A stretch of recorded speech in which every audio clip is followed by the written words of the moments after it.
I watched my wife walk through our front door at 2:15 on a Tuesday afternoon with a man who wasn't me. The button camera I'd installed in the hallway smoke detector caught everything.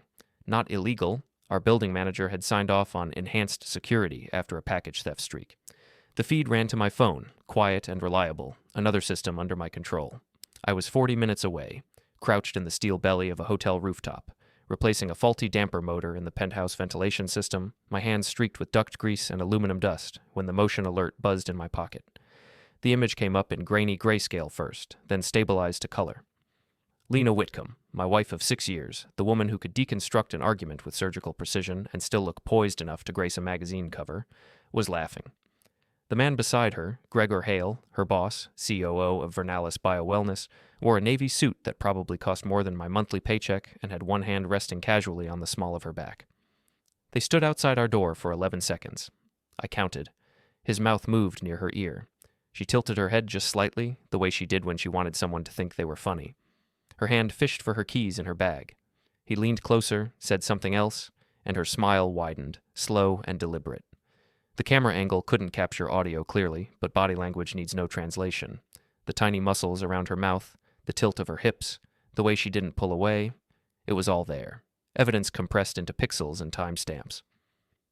Our doorbell cam picked up the rest. She unlocked the door, they went inside. The feed from our pet anxiety nanny cam, fully disclosed to Lena, mounted on the bookshelf to monitor Copper, our anxious little terrier mix, showed them crossing the living room.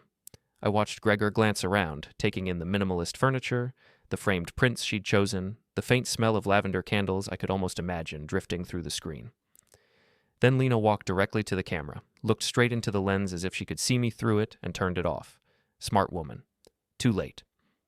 I sat on that roof surrounded by the whine of motors and the smell of hot tar, feeling something inside me shift. Not heartbreak. That would have been merciful. I'd felt heartbreak before, slow, dull, and familiar, like a slow leak you live with. This was colder, cleaner, like the click of a breaker flipping to backup power. The kind of shift that changes how a person moves through the world. I'm Evan Calder, 34 years old, building automation technician.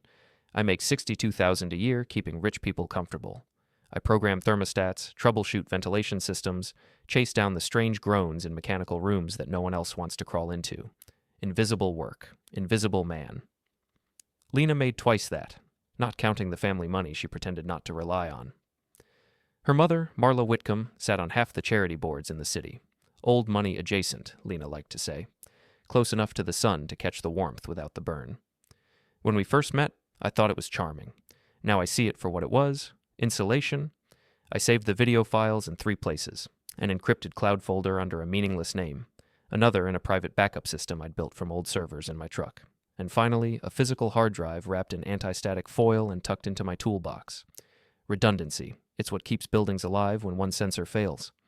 Then I went back to work, finished tightening bolts, tested the damper's response sequence, logged the maintenance notes, left the hotel without saying a word to anyone. That night, Lena came home at 7 on the dot, as usual. She kissed my cheek, lightly, politely, then fed Copper, poured herself a glass of white wine, and microwaved leftover quinoa. She scrolled through her phone as she ate, eyes flicking with that absent, practiced ease that people get when they're used to performing normalcy. "How was the office?" I asked, as if I hadn't already watched the highlight reel. "Endless," she sighed. "Gregor's pushing this launch event for the warehouse venue, 10 days out. Partnerships is handling the whole VIP list. I'll probably be late a few nights." "Sure," I said. "Whatever you need." She smiled, genuine maybe, or rehearsed well enough that it didn't matter. I waited until she went to bed, then sat alone in the living room with my laptop, the screen's glow painting the room in electric blue. I pulled up the building blueprints for Vernalis HQ, public record, filed with the city for permitting. I knew that building. I'd done contract HVAC work there 2 years earlier. The glass atrium, the executive floor with badge access, rooftop mechanical units that overlooked the riverfront, a perfect mix of transparency and control. Then I opened the prenup. 6 years ago, Marla had insisted on it. I'd been too in love, or too naive, to read it carefully. Back then, it felt symbolic, a formality between people who'd never need it. I read it now like scripture. Page 11, Clause 18. In the event that either party engages in conduct constituting moral turpitude that materially harms the reputation or financial standing of the other party or their affiliated business entities, The injured party may petition to void spousal support and housing stipend provisions. Moral turpitude, harm to reputation. I leaned back, the glow of the screen sharp in my eyes. Systems make sense to me. You flip a switch, lights come on, you close a damper, air redirects, you change a set point, and the entire building responds. Cause and effect, balanced on precision. People, though, they're trickier, but not impossible. I could fix this. Not fix the marriage. That was already a collapsed duct, bent and useless. No, I could fix the situation, fix her, fix him, no police, no lawyers, no drama, and just leverage, pressure, and timing. I opened a new document and started typing. The first entry was simple. Objective, control the narrative. Lena and Gregor thought they were operating in secrecy, but I knew every system at Vernalis HQ, the server closet temperature alarms, the motion sensors in their executive suites, the access control nodes tucked behind fire doors. I'd calibrated half of them myself when I was a subcontractor, and like all complex systems, Vernalis had blind spots. Human ones. The document grew quickly. Phase 1, gather. I listed potential data sources. Her phone, synced automatically to our home Wi-Fi. Her email, corporate, but cached passwords through the same laptop she used for Netflix. The company's event planning portal. Photos tagged on social media. Every system was an opening if you knew how to trace its circuits. Phase 2, confirm. Evidence was useless unless it could survive scrutiny. I didn't want rumors. I wanted undeniable proof, something that could make even Marla's connections flinch. Phase 3, leverage. The clause in the prenup wasn't about morality, it was about perception. If Lena's affair could be tied to damage in Vernalis' reputation, I'd have everything I needed to nullify support. If I could also nudge Gregor into a position of exposure, even better. Vernalis was gearing up for a product launch. Something big, heavily publicized, maybe even investor-facing. Perfect timing. But first, I needed to know how deep it went. Was this a fling, a moment of stupidity, or a full-scale operation of deceit? For 3 nights, I pretended everything was normal. Lena left early, came home late, dropped her heels by the door, smelled faintly of citrus perfume and stress. I listened to her talk about work, about Gregor's impossible deadlines, and how some people just don't understand team pressure.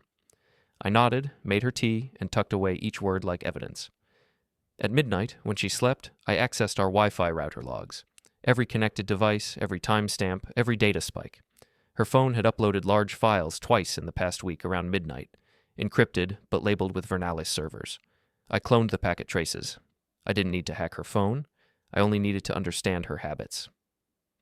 Every human being is an operating system running predictable routines. The next day, I stopped by Vernalis under the pretense of checking on a rooftop air sensor for their property manager. The guard at reception recognized me from past service calls and waved me through. The corridor outside Gregor's office was lined with frosted glass and soundproof panels. Through the translucent wall, I saw silhouettes moving. 2 figures, close, hers and his. I didn't need to linger. I only needed confirmation. Outside, I sat in my van and stared at the building's mirrored surface.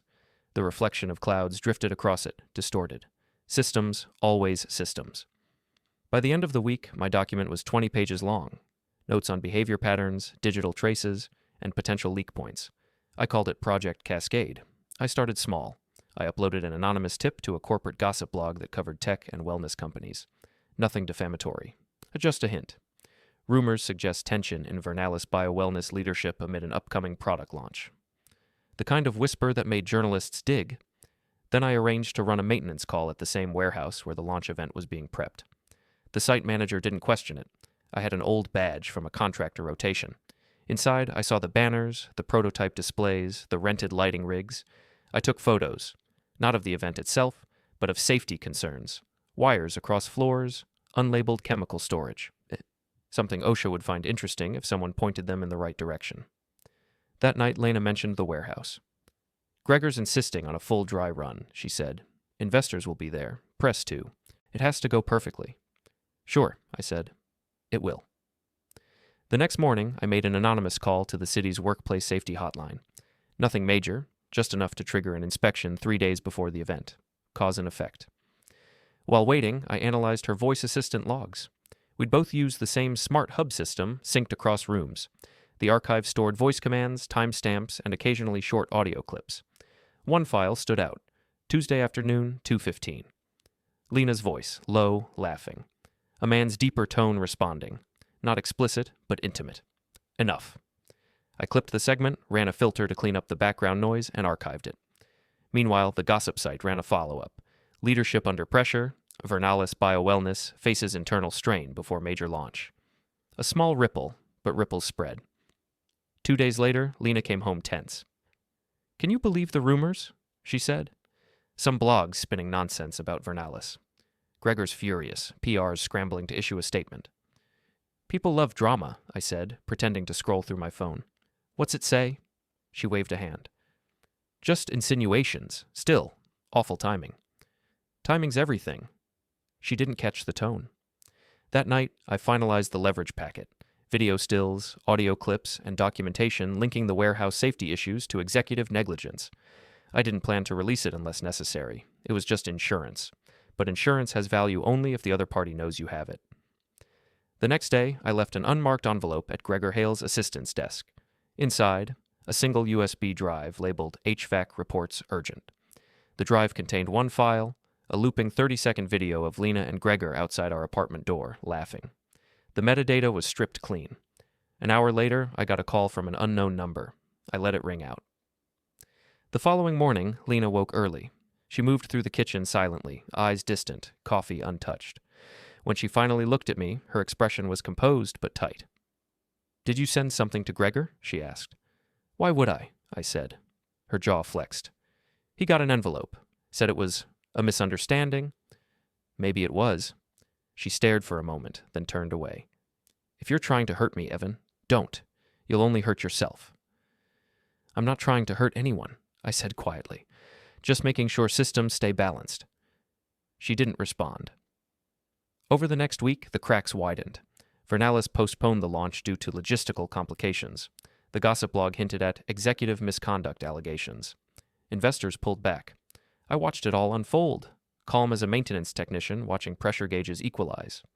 Then, one evening, Gregor showed up at our apartment. He wasn't smiling this time. He stood in the doorway, suit jacket unbuttoned, tie loosened, face tight. "We need to talk," he said. Lena hovered behind him, pale.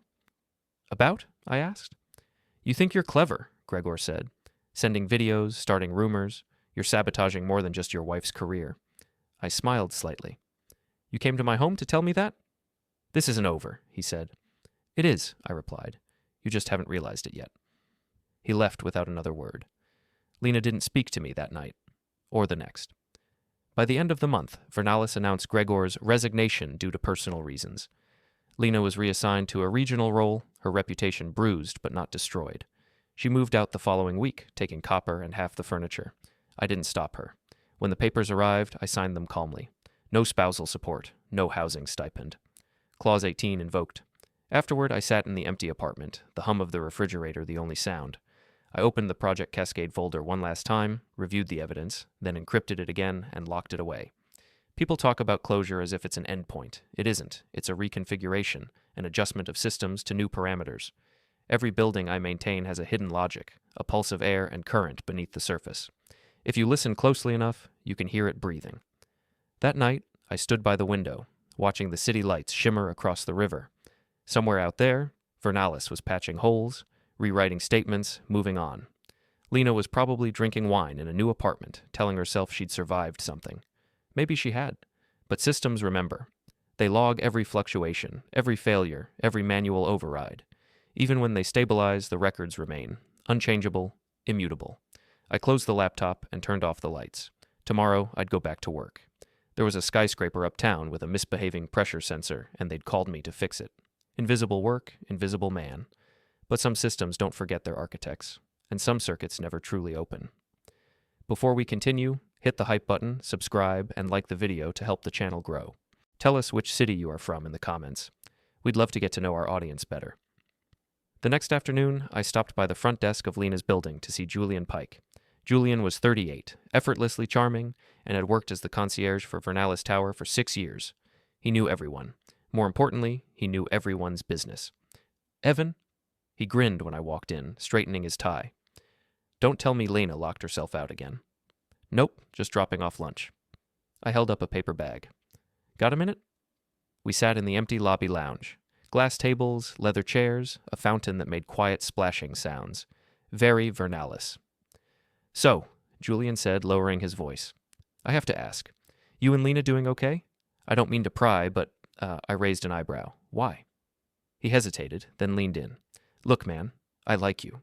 You've always been cool, but there's been talk about her and Gregor Hale. My pulse stayed steady. I'd practiced this conversation in my head a dozen times. Talk? Whispers. You know how it is. Someone saw them in his Porsche 3 weeks ago, just the two of them, heading toward the marina. Then there was that wellness offsite last month. Supposed to be a team thing, but only the two of them went. HR paperwork said it was leadership development. He grimaced. People notice patterns. I nodded slowly. Appreciate you telling me. Hey, I don't know if it's true. Could be nothing, but... He shrugged. You fix the air in these buildings. You're practically invisible to these people. They forget you're listening. Yeah, I said. They do. Julian studied me. You okay? I'm fine. I stood up, grabbed the bag. Thanks for looking out. Anytime. I walked to the elevator, pressed the button for the 9th floor, partnerships, and rode up in silence. The bag in my hand was empty. I'd eaten the sandwich in my truck. When I got home that night, I found Lena's leather tote on the kitchen counter. She was in the shower. I glanced inside, not snooping, just looking. A glass tumbler, expensive looking. Monogrammed GH. I pulled it out, held it up to the light. Lipstick stain on the rim. Her shade. I put it back exactly where I found it. Later, over reheated pasta, I asked, How's the launch event coming? Chaos, she said, not looking up from her phone. Gregor wants everything perfect. White glove service, A-list invites, live stream. It's a lot. Sounds like pressure. It's what I do. She finally looked at me. You wouldn't understand. No offense. None taken. She went back to scrolling. I went back to my laptop. Pulled up the vendor list for the warehouse venue, publicly available through the event permit filing. Cross-referenced it with the building's sprinkler system layout, which I could access through a contractor portal I still had credentials for. Everything was falling into place. In my notebook, I wrote, Underdog Credo. I fix the air invisibly. Time to fix my life visibly. Then I went to bed next to my wife and didn't say another word. I wrote the list in a small spiral notebook, the page still warm from the loop of my pen. The letters were tight, efficient, no room for melodrama, no flourish. That was intentional. This was not a place for fantasy. It was a ledger that would one day be read in a courtroom or over a negotiation table or in the cold light of people deciding futures. I wanted something that could survive scrutiny. Facts, provenance of the provenance. Everything circled back to the same quiet premise. Evidence and leverage, nothing illegal, nothing violent, and nothing that would make the people who mattered look away. What I have. I wrote it again, as if repeating the list would make it truer. The video of Lena and Gregor entering my condo, common area, captured on a camera that faces the hall for the security of the building. It was grainy but telling, the way they moved together, the small gestures, the way Lena's hand found Gregor's back when the elevator stalled for a second. The doorbell footage, my property, legally mine, a time-stamped record of arrivals and departures. The tumbler with her lipstick, left in my kitchen, a faint crescent of pigment still clinging to the rim, tucked in a cabinet where no one who respected boundaries should have been. Gossip from Julian, what would otherwise be hearsay, a network of human observation that could be used to triangulate a pattern, access to public records, building permits, corporate filings, event schedules, documents that don't lie because they weren't designed to lie, and, more dangerously, knowledge of Vernalis HQ systems from past contract work, not door codes, not passwords, but an institutional memory of what is logged, how quickly things are audited, who is responsible for what. Everything noted, everything dated. What I cannot use, the list turned into a firewall. Hacked emails, stolen texts, those were off the table not only because they were illegal, but because they would always be inadmissible, suspicious, and self-defeating. Hidden cameras in private spaces I didn't own, disgusting, illegal, and morally bankrupt. Anything that required me to break into systems or accounts was a hard pass. I wanted to win with my hands clean, with evidence that could be presented without a lawyer's red face or a judge's frown. I wanted to force a conclusion without stooping to the methods that make the conclusions worthless. What I will do. This is where the ledger started to breathe. Stage public optics that force untenable positions. Words that sounded theatrical when written on paper, but in practice meant orchestrating situations that shine a bright enough light on other people's contradictions that those contradictions become costly to ignore. Leverage the prenup's reputation harm clause without litigation. Use its existence as a lever rather than a bludgeon. Social engineering and open source intelligence. The mundane art of asking the right questions of the right people and reading what's publicly available until the private seams show. Let their own mistakes compound. People are good at revealing themselves simply by being themselves. Apply pressure until their world collapses. Pressure that is legal, reputational, procedural. No murder, no assault, no arson. The list culminated in a vow. Systems thinking applied to human behavior. It read like a business plan. It felt like a moral contract of my own. I closed the notebook, the spiral leaving an imprint on the next page like teeth marks on memory. In the truck, the library's fluorescent lights cooled the page to a different color. I checked my email on reflex because the world of people who make plans lives inside calendars and meeting invites. New message from Vernalis. VIP product launch. Warehouse venue, November 20th, 8 p.m. 10 days. A date to orient toward. A pressure point to put a finger on. The calendar invitation was sterile. Location, time, RSVP link. But to someone who had been cataloging other people's patterns, a public corporate event was an irresistible asset. It was a place where optics mattered most, where people performed themselves for an audience, where security and PR and ego intersected. I opened a browser and started the even more unromantic work of legal reconnaissance. Fire safety inspection records came up. Public, downloadable, bureaucratic documents that showed when a building had last been inspected, what had failed, and what had been fixed. The report on the warehouse said the sprinkler system was old but functional, with manual zones and accessible valve rooms. I took screenshots. The administrative language felt like the dry threads an investigator follows to the heart of a structure. It wasn't about breaking things. It was about knowing where the seams were, where institutions relied on assumptions and how quickly those assumptions could become liabilities. Knowledge, built from public documents, creates the scaffolding for pressure that remains within the law. Then, because good plans are composed of equal parts research and tedium, I drove to a hardware store. The list I'd prepared at breakfast, tile spacers, 50 feet of clear fishing line, a roll of Velcro strips, a cheap contractor vest with facility services stenciled on the back, sounded like the punchline of a joke. Each item was ordinary, uninteresting, the sort of thing you bought without thinking. The cashier didn't look at me as I paid. People rarely look up when the economy moves through small transactions. Perfect, I thought. The word somehow both a compliment and a decision. The items fit into the psychology of camouflage. Blend in, be unremarkable, be mundane. It was the mundanity of it that made the whole thing sharp. People distrust the dramatic. They trust patterns. If you want to change acres of behavior, start by nudging a few routines. A glass on a table, a misplaced receipt posted to a public feed, an innocuous conversation at the right bar with the right acquaintance. The physics of reputations are simple. When enough small things point in the same direction, the weight of them creates motion. I didn't tell myself I was above petty instincts. That would have been a lie. I liked the notion of turning their own vanity into leverage. Lena's Instagram was curated in the way of people who want things to look easy. Flawless poses, tired captions that read like slogans about living in the moment. Gregor's LinkedIn was the kind of document people make when they want to be trusted. A string of accomplishments, sanitized group photos, a list of conferences with blurry stage lights. Between the two of them came a performance that would, I hoped, betray the difference between image and reality. There was a technician's logic to my planning. Start with what you can prove. Keep the provable provable. Don't invent, illuminate. I could present a timeline, doorbell footage, timestamps, a tumbler with lipstick. I could corroborate that timeline with Julian's gossip, not as evidence, but as context.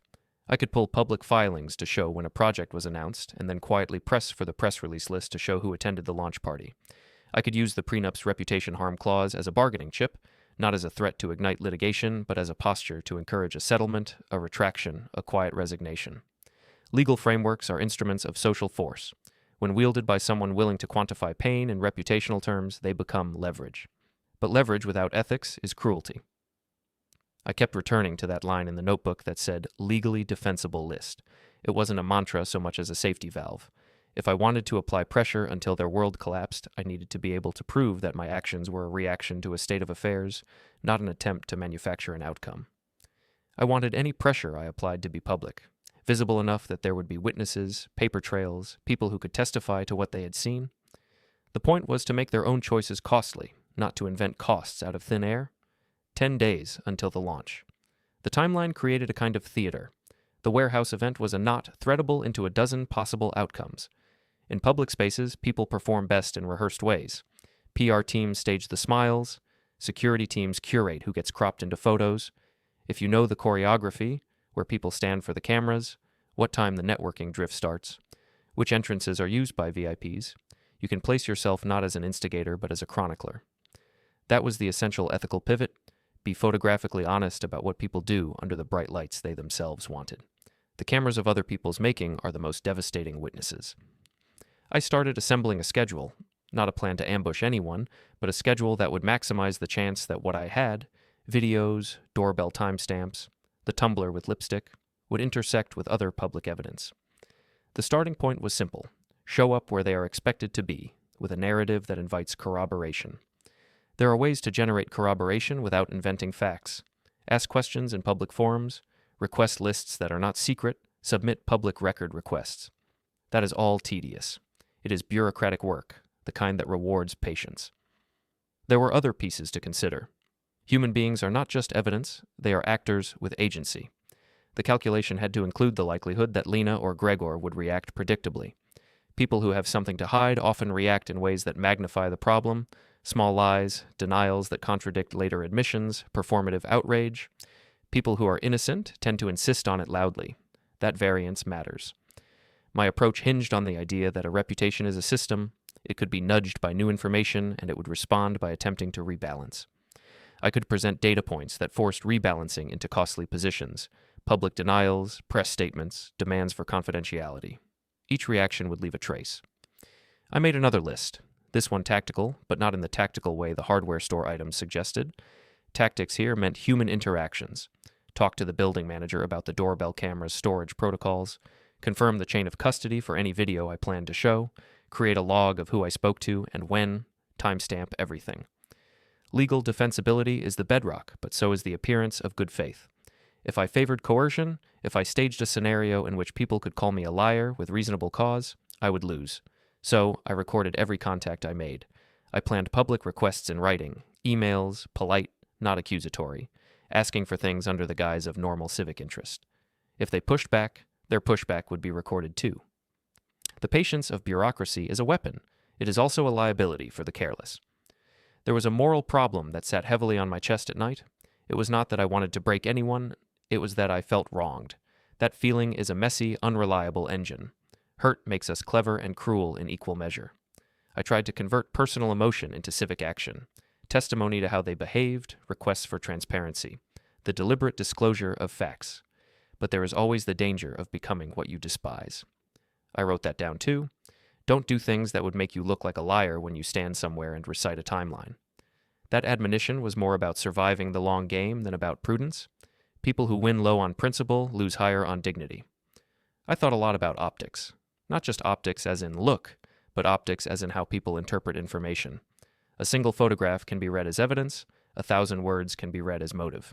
My aim was to curate evidence such that the plausible explanations converged on an interpretation of events that was consistent with what I knew to be true. That meant the narrative I'd present had to be simple, coherent, and anchored in documents. Clearness beats cleverness in the court of public opinion. People respond better to a straightforward story than a labyrinthine conspiracy, no matter how elegant the labyrinth. On the drive home, the city blurred into evening. Streetlights stitched themselves into a fabric of tired gold. I thought about Julian, what he had said, and why he had told me. Gossip is like a constellation. Individual facts may not be reliable, but patterns are. Julian's gossip was useful not because it was proof, but because it suggested a pattern worth investigating. I made a note to reach out again, not to coax more gossip, but to establish that someone was paying attention. People are more careful when they believe they are being watched. At home, I laid the items from the hardware store on my kitchen table. The tile spacers clicked together like tiny plastic teeth. The fishing line was thin and invisible in the lamplight. The Velcro strips were unremarkable. The contractor vest folded neatly. Each object seemed to sit on the table like mute testimony to the mundane nature of plans. I resisted the urge to fantasize about how they might be used. Fantasies of sabotage were the temptation of any person who feels wronged, but they were the fastest route to ruin. Instead, I inventoried them as artifacts of intent. Small purchases that could be explained, innocuous, and easily defensible if anyone asked. Everything had to be explainable in ordinary words. I called a lawyer, not to threaten, not yet, but to ask a few questions about the prenup's reputation harm clause and its practical effects. If the clause existed, how had it been used in other contexts? How did PR concerns intersect with legal exposure? The lawyer's voice on the phone was calm and precise, the kind of professional tonality that asks for dates and documents and reduces passion to metadata. He didn't give me a checklist for ruin. He gave me a map of consequences. Putting something into the world could generate new obligations, new unexpected vectors of liability. That was precisely why my list mattered.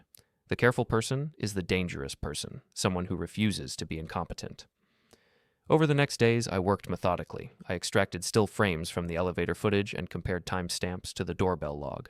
I cataloged the tumbler and stored it in a paper bag labeled with a date and a brief note about how I came to have it. I sat in the library for hours, parsing public records into a spreadsheet, the kind of domestic labor that looks dull but pays dividends in the long run. I made polite requests to the warehouse venue. Who holds the guest list? What time is the doors open window? Which public safety officers are on site? I asked for nothing that would trigger suspicion, no accusations, only logistical questions that a curious citizen might ask. Each response was saved. Each silence was noted. I also prepared for counterpressure. People who are being exposed often push back hard. They deny, they attack, they gaslight. The plan assumed that. So I cataloged what their likely defenses might be and how I would respond within legal limits. Present the evidence? Refuse to be distracted by character assaults. Hold the narrative to facts. If they tried to intimidate me, I would have witnesses for that intimidation. If they tried to involve lawyers, I would have a paper trail. Preparation breeds resilience. Resilience is not the same as ruthlessness. It is a hedge against chaos. Friends noticed a change in me. I stopped taking late calls. I began to say no to small invitations that would throw me into social circles where gossip could leak in ways I had not intended. My world tightened around my purpose, which is a sterile way of saying I was lonely in a determined way. It is one of the peculiarities of personal campaigns like this.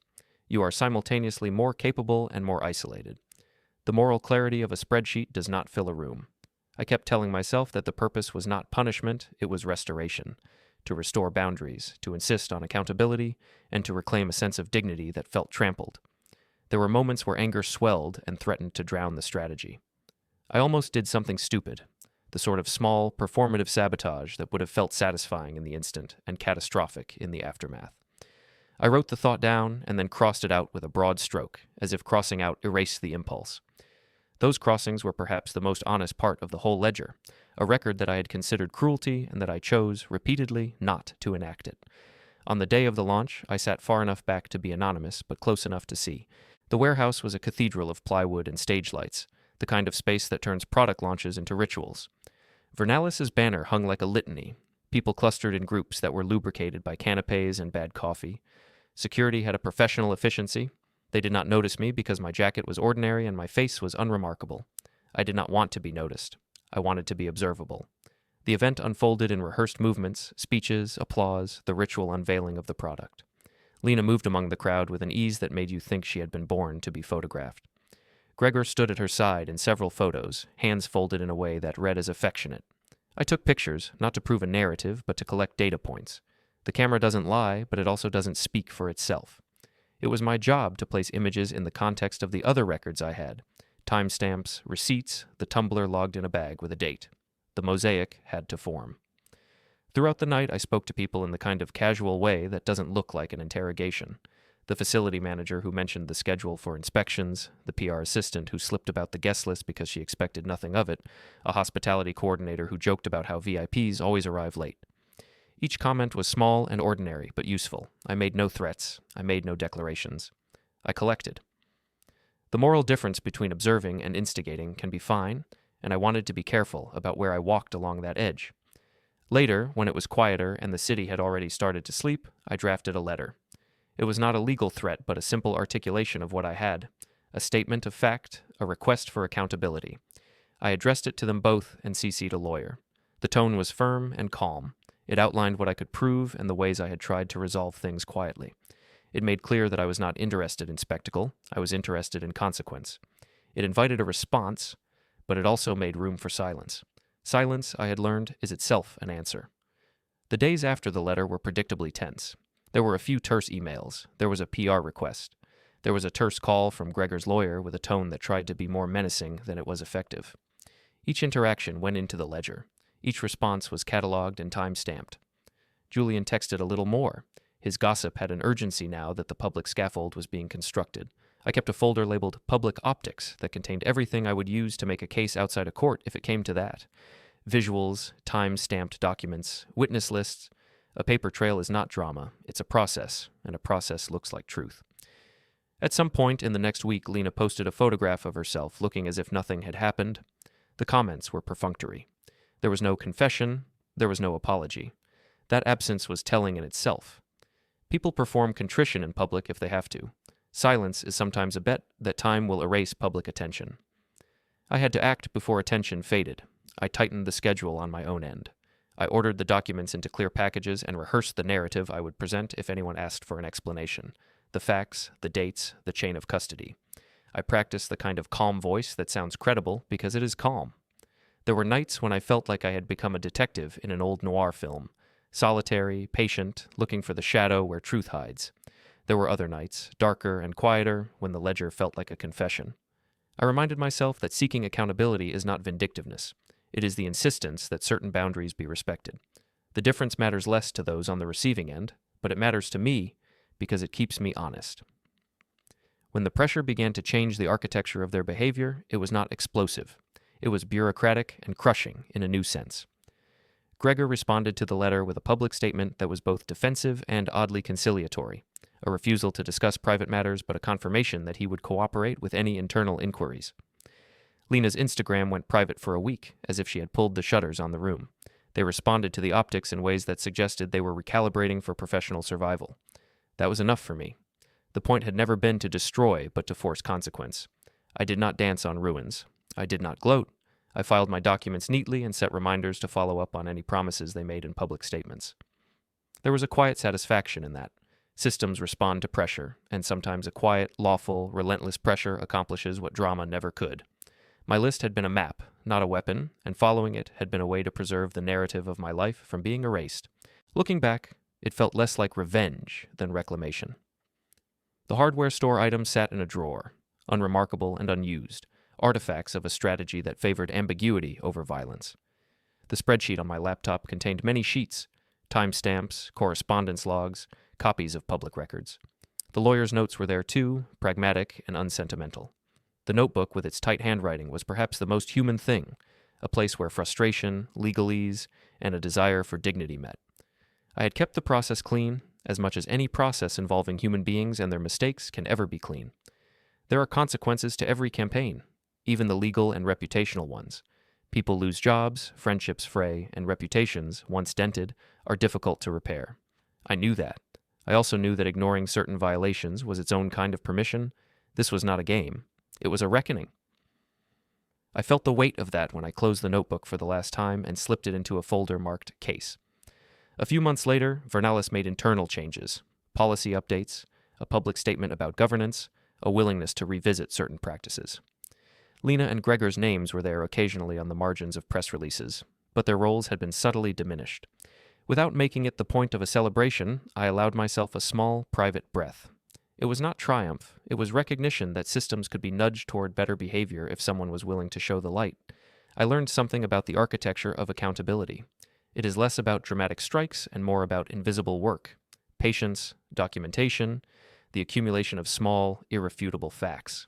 It's about resisting the temptation to make the story someone else's fantasy, and instead presenting it as what it was, an account of choices.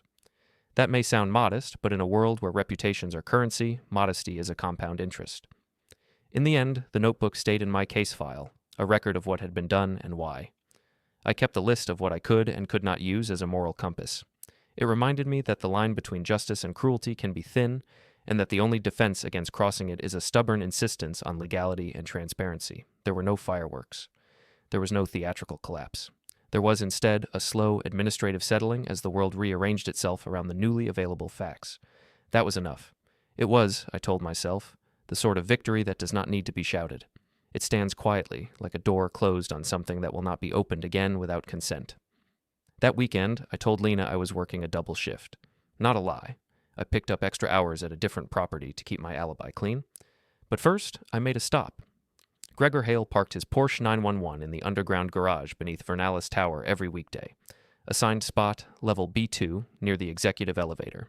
I knew because I'd installed a faulty CO2 sensor down there 6 months ago and had to come back twice to recalibrate it.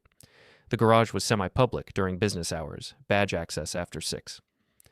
I arrived at noon on Saturday, carrying a toolbox and my contractor vest, waved at the attendant. He waved back. I looked like I belonged. Gregor's car was there, slate gray, custom plates, VRNLS1. I didn't touch it. I just walked past slowly, taking mental notes. Dash cam? No. Visible alarm indicator? Yes, blinking red LED. Tight clearance on the driver's side. Concrete pillar about 8 inches away. Passenger side, wide open. I knelt near the pillar, pretended to check a floor drain, and took a photo of the sightline from the security camera. The angle was bad. Blind spot. Good to know.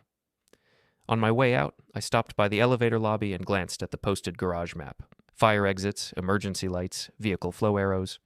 I took another photo, nodded at the attendant again, left. Later that night, I followed Lena to the private club where her mother's circle held their donor meetings. I didn't go inside, couldn't afford the membership even if I wanted to, but I sat in the parking lot and watched. Lena arrived at 7:30, alone. Gregor arrived at 7:45, alone. Marla Whitcomb arrived at 8. At 8:20, through the tall windows of the club's dining room, I saw Marla hug Gregor.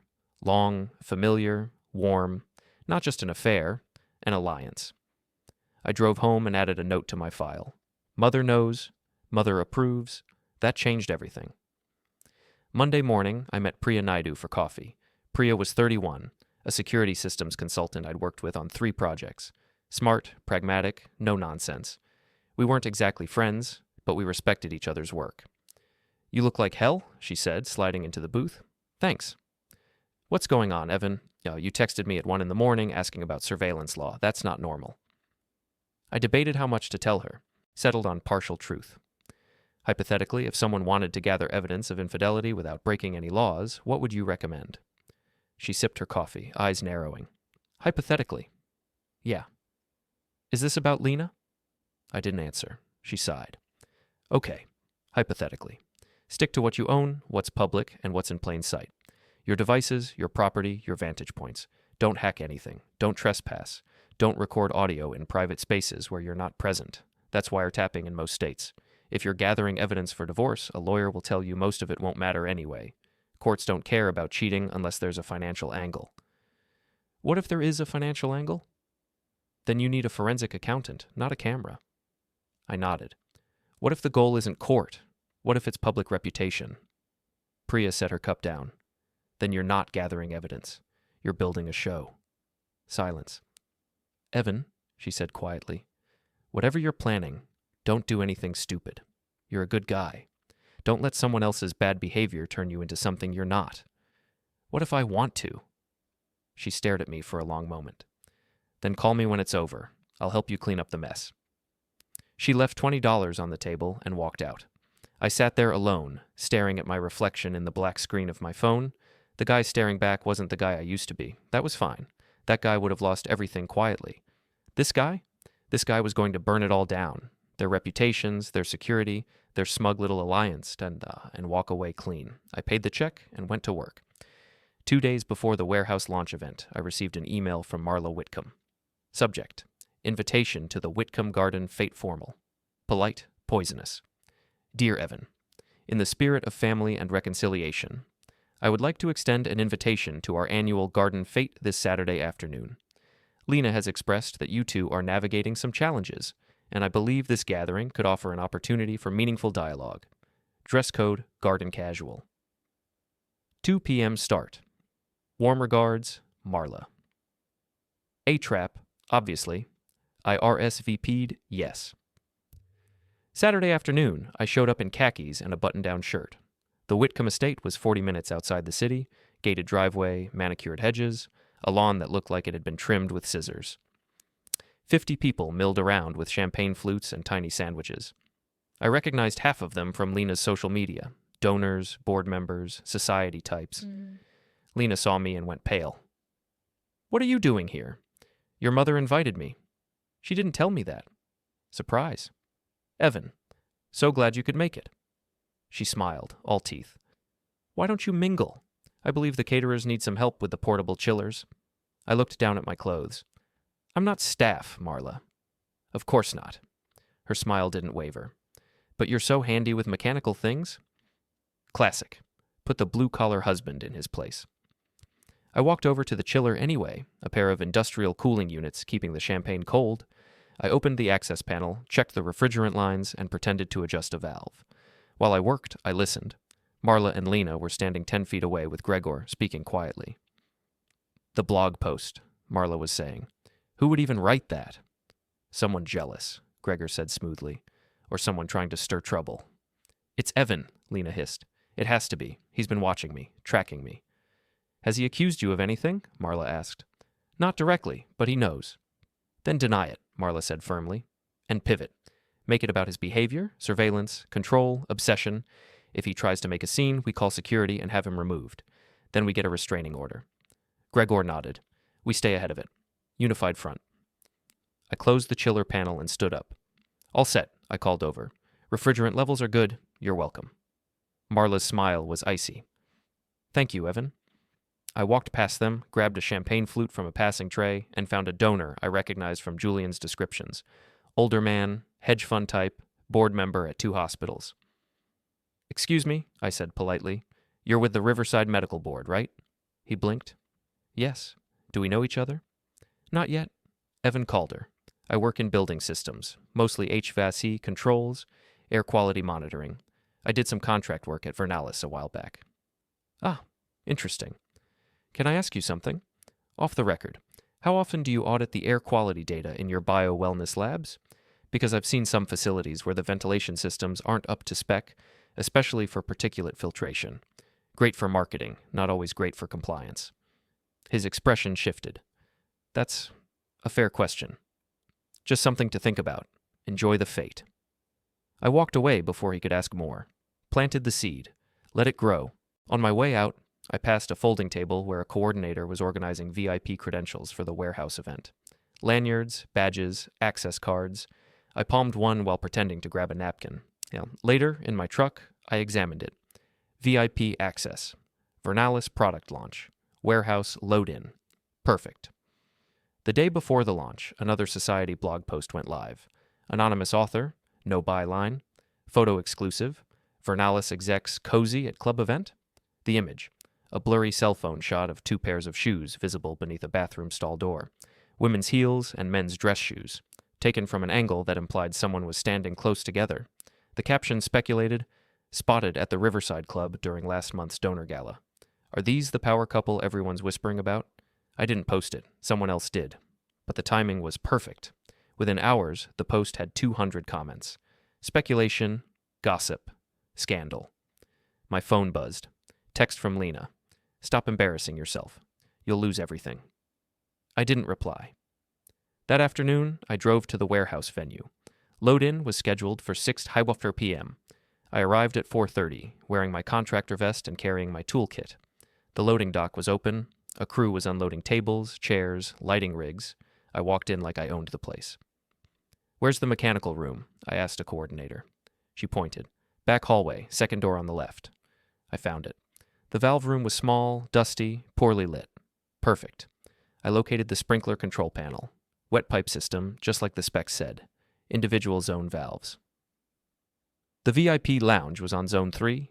I didn't touch the valves. Instead, I mapped the piping overhead, followed it to the lounge ceiling, and found the cluster of heads I was looking for.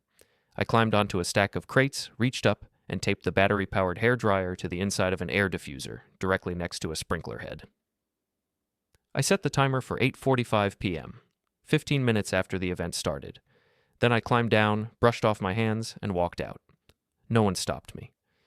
Next, I went to the backstage area. The VIP access table was already set up, badges organized in neat rows. I grabbed 3 and slipped RFID blocking sleeves over them. Finally, I tied a length of fishing line between two rope stanchions near the stage entrance, shin height, nearly invisible in low light. Harmless, but startling. I left the venue at 5:30 p.m. On my way out, I passed Julian, who was working the event as auxiliary staff. "Evan?" he said, surprised. "Just checking the HVAC. You know me." He frowned. "Be careful, man." "Always." I drove home, ate a sandwich, and waited. At 7:00 p.m., I returned to the venue. This time, I was a guest. I blended into the crowd. Jeans, dark jacket, generic enough to pass. The space was impressive. Exposed brick, high ceilings, industrial chic. The VIP lounge was on a raised platform near the bar, roped off with velvet stanchions. Lena and Gregor were already there, mingling with donors. Marla held court near the stage. I stayed in the shadows, watching. At 8:15 p.m., Gregor took the microphone for his opening remarks. "Welcome to the future of personalized biowellness," he began, voice smooth, practiced. "At Vernalis, we believe—" I stopped listening. At 8:44 p.m., I checked my watch. At 8:45 p.m., the hairdryer timer clicked on. 30 seconds later, the sprinkler head in the VIP lounge popped. Water sprayed down in a wide arc, drenching the champagne table, the donors, the carefully arranged gift bags. Screams, chaos. Someone shouted, "Fire!" "No fire!" I heard a coordinator yell. "Just a malfunction." Gregor's speech stopped mid-sentence. Lena's dress was soaked. Marla looked like she'd been hit with a hose. The live stream camera kept rolling. I pulled out my phone and opened the event's social media page. Already comments were flooding in. "COO of Vernalis leak, what a disaster. So much for premium wellness." I smiled. Then I heard someone shout, "There he is!" Gregor, pointing at me. "Time to move." I turned and walked fast toward the loading dock. Behind me, footsteps. Gregor, running. "Evan, stop." I didn't stop. I pushed through the backstage curtain, past stacked pallets and equipment crates. The loading dock was ahead, one roll-up door still open. Gregor was gaining. "You did this." I grabbed a rolling cart, one of those flatbed dollies, and shoved it sideways into the aisle behind me. Gregor tripped. He didn't fall, but he stumbled, cursing. I reached the dock and jumped down onto the concrete outside. My truck was parked 2 blocks away. I heard a voice behind me. "City building inspector. Everyone stay calm." The inspector had arrived. Right on cue. I kept walking. By the time I reached my truck, my phone was buzzing nonstop. Texts, notifications, alerts. I silenced it and drove home. That night, I didn't sleep. I sat in my living room, laptop open, watching the fallout. The live stream had been cut, but not before thousands of people saw the sprinkler disaster. Clips circulated on social media. Memes were already forming. Vernalis leak was trending locally. Gregor's face, mid-speech, frozen in shock. Lena's dress, soaked and ruined. Marla's perfect composure shattered. I opened my encrypted files and reviewed the next phase. The Society blog had done its job. The warehouse chaos had done its job. Now I needed the final blow. The prenup's reputation harm clause required demonstrable financial impact. The warehouse disaster was a start, but I needed proof that donors were walking away. I pulled up the donor contact list, publicly available through Marla's Charity Foundation filings, cross-referenced it with the event guest list. Then I drafted an email, anonymous, sent from a burner account. Subject, concerns about Vernalis partnership integrity. Body. Attached are photos and timeline documents showing overlapping expense reports, private VIP bookings, and undisclosed executive affiliations between COO Gregor Hale and Partnerships Director Lena Whitcomb. As board members and donors, you deserve transparency. Please review. I attached Gregor's Porsche repair estimate, public document, club VIP booking logs, leaked from Julian, the Society blog screenshots, and a timeline I'd built using public LinkedIn posts and event photos. Nothing illegal, just optics, just doubt. I sent it to 12 donors. Then I closed the laptop and went to bed. The next morning, my phone rang. Unknown number. "Hello? This is Marla Whitcomb. We need to talk." I met her at a coffee shop, neutral ground. She looked older than I remembered, tired, sharp-edged, furious. "You've been busy," she said, sliding into the booth. "I don't know what you mean." "The blog posts, the emails, the warehouse stunt. Don't insult me by pretending you're innocent." "I'm just a guy who fixes air conditioners, Marla. I don't have the resources or the connections to orchestrate anything." Her jaw tightened. "What do you want?" "An apology would be nice." "From who?" "From Lena, from Gregor, from you." She laughed bitterly. "You think you've won something here.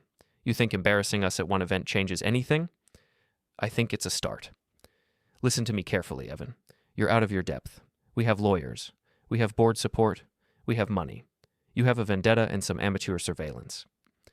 And a prenup that says Lena loses her housing stipend if she damages my reputation or financial standing. Which she has, publicly. Marla's expression flickered. You're bluffing. Am I? She stood up. Stay away from my daughter. Stay away from Gregor. Stay away from us. Or what? Or we bury you. She left. I sat there sipping my coffee. Let them try. That afternoon, I got a text from Priya. City inspector flagged capacity violations at the warehouse. Event permit suspended pending review. You happy now? I didn't reply. Another text, this time from Julian. Gregor's been fired. Board voted him out this morning. Lena's on leave. It's all over the building. I set my phone down and stared at the ceiling. It was working. But I wasn't done. I still had Gregor's spare house key, copied from a photo Julian had taken of his valet tag weeks ago. I'd had it duplicated at a hardware store, no questions asked. That night, I drove to Gregor's house. It was a modern build, glass and steel, perched on a hillside with city views. The Porsche was in the driveway, still sporting the repair damage from the garage scrape. I didn't go inside. That would be trespassing. Instead, I walked up to the facade and threw 3 eggs at the front window. Childish? Sure. Satisfying? Absolutely. Then I knelt by the Porsche and smeared molybdenum grease under the driver's side door handle. Thick, black, impossible to clean without solvent. Finally, I placed 2 biodegradable stink capsules, the kind hunters use to simulate animal musk, under the seat rails. They'd dissolve slowly, releasing a foul odor over the next week. I left a single latex glove on the hood. No note. Just the glove? Let him wonder. The next day, Lena called me. Evan, she said, voice shaking. The condo. The bank froze the housing stipend. Did they? Don't play dumb. You triggered the prenup clause, didn't you? You convinced them I damaged your reputation. I didn't convince anyone. I just provided evidence. What evidence? That blog post, those emails, that's all speculation. Is it, though? She was crying now. You're ruining my life. No, Lena, you did that yourself. I'll fight this. I'll get a lawyer. You'll lose. You signed the prenup. You had the affair. You let your mother turn it into a business strategy. You made choices. And what about you? You think you're some hero? You're just bitter, vindictive, small. Maybe, but I'm not the one soaking wet at a failed product launch. She hung up. I sat there alone in my condo and felt nothing. No triumph, no guilt, just emptiness. Copper nuzzled my hand. Good boy, I whispered. That night, I got one last message. From Gregor. Roof, Vernalis HQ. Midnight. Come alone. I should have ignored it. Should have walked away. Instead, I went. The rooftop was dark, wind howling, aviation lights strobing red and white. Gregor was already there, standing near the cooling tower. You came, he said. You invited. I wanted to see the man who destroyed everything I built. I didn't destroy anything. You did. He laughed. You really believe that, don't you? That you're some righteous underdog, the little guy who took down the big bad execs. Something like that. You're a joke, Evan. A pathetic, bitter, forgettable joke. I walked closer. Then why am I still standing, and you're unemployed? He swung at me. I saw it coming, clumsy, angry, desperate, and stepped aside. He stumbled forward. I grabbed his wrist, twisted, and shoved him against the tower railing. Don't, I said quietly. He swung again. This time I didn't dodge. I slapped him, open hand, hard, across the cheek. The sound echoed across the roof. He froze. Here's what's going to happen, I said. You're going to record a video, a resignation statement. You're going to admit you mismanaged company resources and violated policy, not crimes, just poor judgment, and you're going to post it publicly. Or what? Or I keep digging. I find the expense reports you fudged, the donor kickbacks you took, the emails you thought were deleted. I'm good at finding things, Gregor. It's what I do. He stared at me, breathing hard. I don't have any of that, he said finally. Then you have nothing to worry about. I handed him my phone, camera app open. Start talking. He hesitated. Then he took the phone. My name is Gregor Hale, he said, voice flat. I am resigning from my position at Vernalis effective immediately. I made mistakes in judgment that compromised the company's integrity. I take full responsibility. Good, I said. Now hit send. He looked at the screen. Send where? The company Slack. Guest post function, public channel. His face went pale. You're insane. No, I'm just tired of being invisible. He pressed send. For a moment, nothing happened. Then, somewhere in the building below, systems started to shut down. The lights flickered, dimmed, went dark. What did you do? Gregor whispered. Scheduled a building management system shutdown. 15-minute delay after your video posted. Just long enough for the message to go out before the system locked. That's illegal. No, it's maintenance. I have access. I have authorization. And I have a very good lawyer who will say this was all just a coincidence. I walked to the roof access door. Gregor stayed by the tower, shaking. Evan, he called out. I stopped, looked back. She never loved you, he said. You know that, right? Yeah, I said, I know. I opened the door and left him standing in the dark. The elevator ride down was quiet. Emergency lights glowed faintly in the stairwells. By the time I reached the ground floor, my phone was exploding with notifications. Gregor's video had gone live. Already 500 views, comments flooding in. I walked out of Vernalis Tower for the last time and got into my truck. Drove home, fed copper, poured a drink. The next morning, headlines: Vernalis COO resigns amid scandal. Partnerships director on indefinite leave. Donors pull funding. I read the articles, sipped my coffee, felt nothing. Lena never called again. Marla sent a cease and desist letter. I ignored it. Priya texted once. I hope it was worth it. I didn't reply. 3 days later, I got a new job offer. Better pay, different city, clean start. I accepted, packed my things, took copper, drove away. Behind me, the city lights faded in the rearview mirror. I'd set out to fix my life by breaking theirs. Mission accomplished. No forgiveness, no redemption, no second chances. Just a man who'd learned that sometimes the only way to win is to stop playing fair. The building systems were back online by morning. But Gregor Hale, Lena Whitcomb, and Marla's perfect little empire, they stayed dark.